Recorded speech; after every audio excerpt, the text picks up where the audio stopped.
You have to stand for something or fall for it all. And I'm just trying to encourage my people to want better.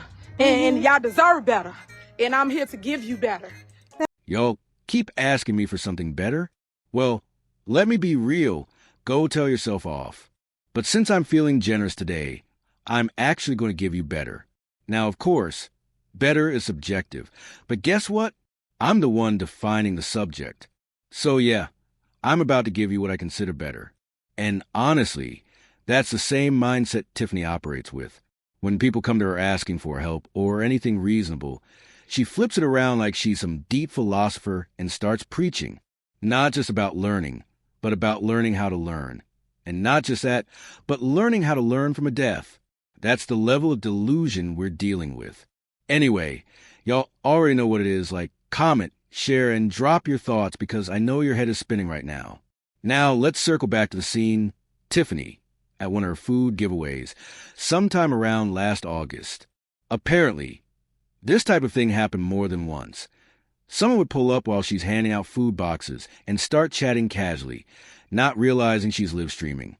They'd start whispering, saying something slick under their breath, and Tiffany would cut them off real fast like, "Oh, I'm live. I'm live." And me, I'm sitting there, turning up the volume, headphones maxed out, try and catch every word. But I never could. Still, you could feel it. That quiet shade. That sneaky energy. And then, in this particular clip, Yeah, this my boy. He gonna come and cook in the kitchen with Tiff. We're cooking with Tiff. He gonna throw down and show me what he do. But what y'all keep buying from him, because I tried to get some dinners today and he was sold out. That means you doing a doggone thing, guys. So make sure y'all look him up on Facebook and go see him. Because he always cooking, man. I'm telling you, he cooking. He gonna show us all how to cook with his famous recipe. What's the famous recipe you got? What we doing? You play too much. Appreciate you, man. Yeah. Hold on. Sidebar. He starts talking about her ice rink. Yes, the ice rink. And somehow, she tries to make this wild connection between building an ice rink and feeding the people. Like, what kind of logic is that? But hey, that's what she does. Talk in circles and call it vision. So we're just going to sit back, watch, and react like always. But honestly, you look at her in these moments and can't help but think, wow. Because if she even had an ounce of awareness, if she knew what was really coming down the pipeline, I truly believe she would have calmed the hell down. Like, for real. Deep in my soul, I feel that. Come on now. Are you really going to let her lean all up in this man's car while he's over there whispering sweet nothings in her ear? Is that the kind of boyfriend you are? You just cool with it? Sitting there like, it's whatever? I mean, I think there's a word for that. Starts with a C. But hey, do you? Meanwhile, everybody else pulling up, she's out here talking about how much she loves her people. I love my people, she says. I always do. And then she launches into one of her classic 10-minute rambles, like clockwork. She starts going on about how every Labor Day Sunday she throws a picnic. And this year, it's happening at the Just Ice Rink. Yeah, that one. 14312 Greenwood, in the village of Dawson. Starts at 3 p.m., goes till 8 or maybe 9. You know how she do. Bring your babies, she says. We got fun in the sun, entertainment for the kids. So come show up, show out. But here's where it takes a turn. She starts ranting about how the Board of Trustees tried to block it, tried to stop the rink, didn't want to fund it, said they wouldn't pay for it. And somehow, it looked like the thing got paid for 3 different times. Yeah, they really tried to shut it down, and she's acting shocked. Like, can you believe these people? As if it's wild to think they wouldn't support providing for the people. Like this rink was some humanitarian mission. Girl, be serious. She's out here spinning it like the people were starving, and instead of food, what they really needed was ice. That's what she said. So unless she meant something else, I'm going to need her to clarify, because it's giving nonsense. And yes, I did freeze the screen like that. No, not on purpose, but honestly, I'm not mad at it. It fits. Because here she is, acting like the trustees are villains trying to keep her from feeding the community, when in reality, that ice rink wasn't even open to the public like that. let's be for real.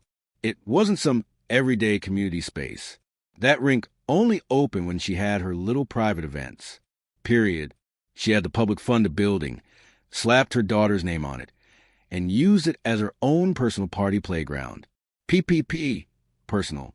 Party. Purposes. That's what it was. So no, I don't feel bad about that frozen screenshot. She earned it, because this right here, this is peak Tiffany.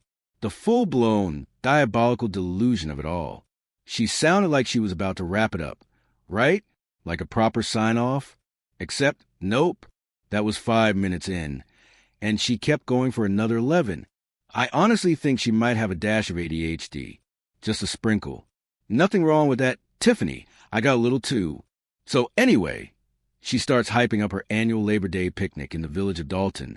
But if you still want your little meatloaf box, she reminds folks they can pull up because Cooking with Tiff happens every fourth Wednesday. Residents can sign up to be a guest and cook their favorite meal. Today, some lady challenged her, said she made better mac and cheese. So now there's a whole mac and cheese we're going on. Tiffany says her mac has shrimp in it, no lobster. She doesn't do lobster, but the recipe is Patti LaBelle's and apparently it pulls for days.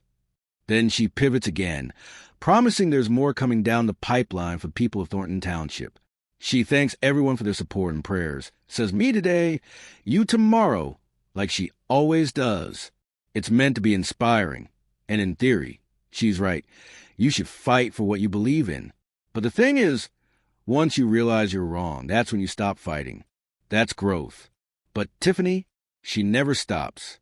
Every moment is a war. Every issue a battle to the death. She says people are just mad because they can't control her. Girl, this isn't about control. It's about accountability.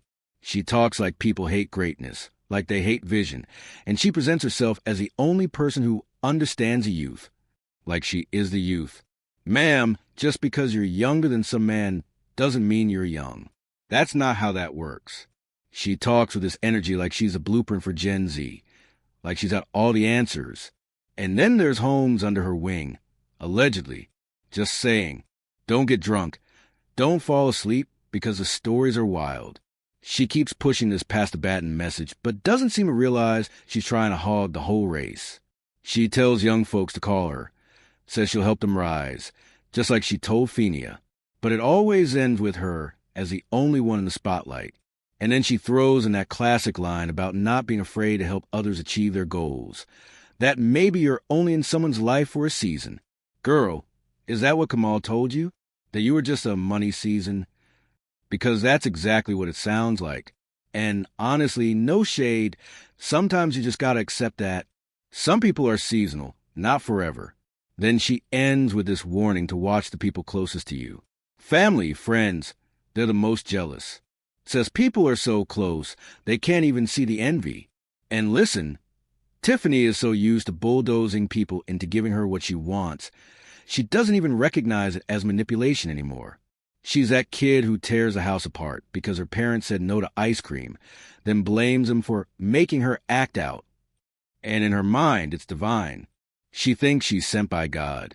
Like, no one can stop me because God put me here. It's delusional and honestly, dangerous. Not necessarily physically, but mentally, it's exhausting. People like that live in a world where they're the main character and everyone else is just background noise. You could be surrounded by hundreds of people and still somehow they make it about them. And I'm serious. I avoid people like that. I've met them, and the moment I see that mindset, I'm out. I don't do egos that think they're above everybody else, especially the ones that talk like they're some kind of genius, but can't even speak proper English. Like, you're surrounded by people who articulate themselves clearly, and you sound like that, but think you're the smart one? And I'm sorry, but girl, those eyebrows, I don't know what those are. And the wig? That orange tone looks like someone tried to bleach it and got scared halfway through. Even the stylist gave up. She looked at that wig and said, you know what? This is enough. And honestly, Tiffany, you should have taken the same advice. Just quit. But no, y'all won't. And listen, I'm not engaging. I'm not pretending this is fun or worth getting into. So I'm out. But Mama loves you. Yes, she do.